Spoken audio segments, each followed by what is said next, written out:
Ça vous est déjà arrivé de tomber sur une tendance déco en vous disant waouh, c'est magnifique, il me faut ça chez moi. Et quelques années plus tard, vous regardez votre intérieur, vos murs colorés, vos meubles, votre papier peint un peu original, et là vous vous dites pourquoi j'ai fait ça. Si ça vous parle, rassurez-vous, vous êtes loin d'être seul. Les tendances déco, c'est un peu comme la mode vestimentaire. Certaines deviennent intemporelles et traversent les années sans problème, mais d'autres prennent rapidement un petit coup de vieux. Le problème, c'est qu'aujourd'hui, avec les réseaux sociaux comme Instagram ou Pinterest, par exemple, on voit des milliers d'intérieurs parfaits, ce qui nous pousse en fait à refaire notre déco, souvent sur un coup de tête. Et le résultat, c'est qu'après quelques années, on regrette parfois nos choix. Alors, est-ce qu'il faut suivre les tendances déco ou plutôt s'en méfier? Est-ce vraiment un bon investissement sur le long terme? Ont-elles un réel impact sur notre bien-être? Et surtout, quel est l'impact écologique d'un changement fréquent de décoration? C'est exactement ce qu'on va voir ensemble dans cet épisode. C'est Lucie et vous écoutez Cover Style, le podcast de la rénovation créative.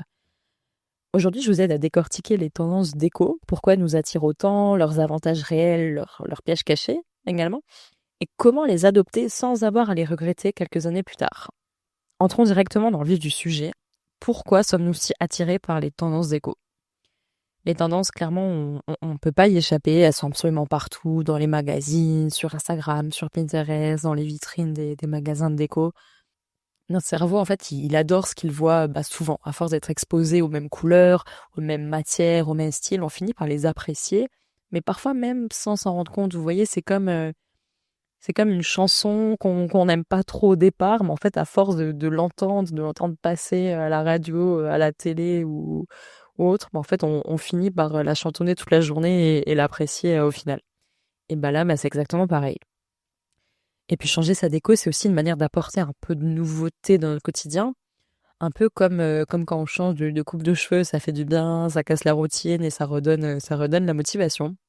Personne n'a envie d'un intérieur triste ou qui paraît vieillot, et puis on veut quelque chose de moderne, qui nous ressemble et puis qui donne une impression de fraîcheur. Enfin, si on adopte facilement les tendances, c'est aussi parce qu'on pense que c'est une valeur sûre, entre guillemets. On se dit instinctivement, si tout le monde aime ça, c'est que c'est forcément bien. Mais en fait, attention, parce que le problème, c'est que c'est pas toujours vrai. Ce qui fonctionne chez les uns vont pas forcément fonctionner chez les autres. Et ça va pas forcément correspondre à votre intérieur, ni à votre mode de vie ou à vos goûts personnels, parce que ça correspond au goût des autres. Bon, soyons honnêtes, suivre une tendance déco, attention, c'est pas une mauvaise chose. C'est pas ce que je dis, il y a quand même de vrais avantages.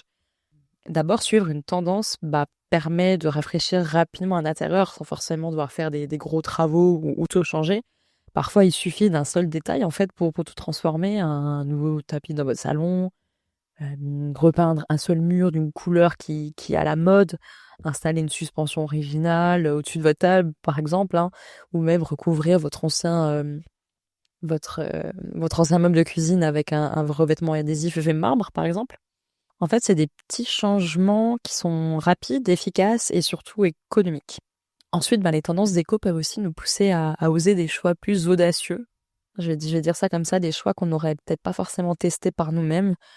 Si on prend l'exemple des murs foncés, il y a quelques années, personne n'osait se risquer. Je sais que chez moi, par exemple, c'était impossible de mettre un mur foncé chez moi. Pour moi, il fallait que tous les murs soient clairs, soient beige, dans les tons un peu taupe, pour vraiment donner un effet d'espace, etc. J'étais persuadée qu'en fait, les murs foncés, ça allait pas.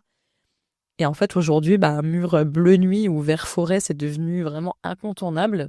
J'ai d'ailleurs craqué pour l'une de ces deux couleurs, parce qu'il apporte immédiatement vraiment un côté élégant et du caractère, en fait.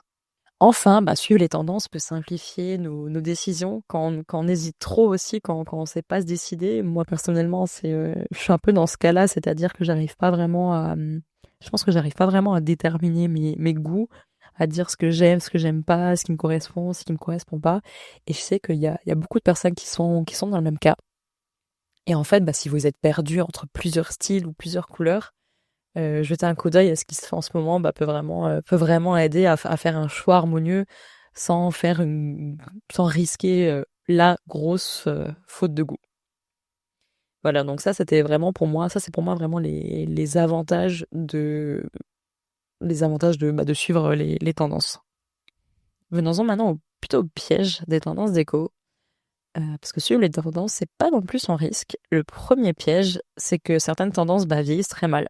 Ce qui est hyper tendance aujourd'hui peut vite devenir totalement démodé dans 5 ou 10 ans, peut-être même moins. Vous vous rappelez par exemple les cuisines rouges laquées des années 2000, à l'époque tout le monde en voulait, c'était trop la mode, tout le monde a fait ça dans sa maison, dans son appart. Et aujourd'hui, en fait, c'est devenu une tendance qu'on fuit, si je peux dire ça comme ça. D'ailleurs, chez Coverstyle, quand je vois certains projets des passés, des photos avant, après, etc., je vois énormément de cuisine, justement, dans ce style-là, un peu laqué, rouge, qui utilisent nos revêtements adhésifs pour les recouvrir, parce que c'est plus du tout au goût du jour. Deuxième problème que j'aurais envie de souligner, c'est que les tendances, elles sont pas toujours adaptées à notre quotidien. Par exemple, un canapé blanc en lin, franchement, c'est magnifique, c'est super beau en photo. Voilà, on l'a toutes et tous vu sur Pinterest, je pense, et on s'est tous dit waouh, c'est trop beau. Mais quand on a des enfants, des animaux, par exemple, ça peut vraiment devenir un cauchemar. Un sol en béton ciré, pareil, c'est super beau, c'est élégant, c'est moderne. Mais les fissures et les taches, elles sont tellement vite arrivées que parfois il faut peut-être mieux se contenter de les regarder en photo. Et enfin, le troisième piège, c'est le coût. Acheter un petit objet tendance comme ça, un vase ou un coussin, c'est une chose, mais refaire toute sa déco régulièrement, repeindre les murs, remplacer un meuble, ça peut vraiment vite coûter une fortune. Et pour éviter ça, on peut adopter des solutions plus flexibles, comme par exemple des revêtements adhésifs. Et déjà aussi, ça permet de tester une tendance sans avoir à s'engager définitivement. Et puis le coût est nettement moindre. Pour clôturer ce sujet, j'avais envie aussi d'aborder le côté de l'impact écologique des tendances déco.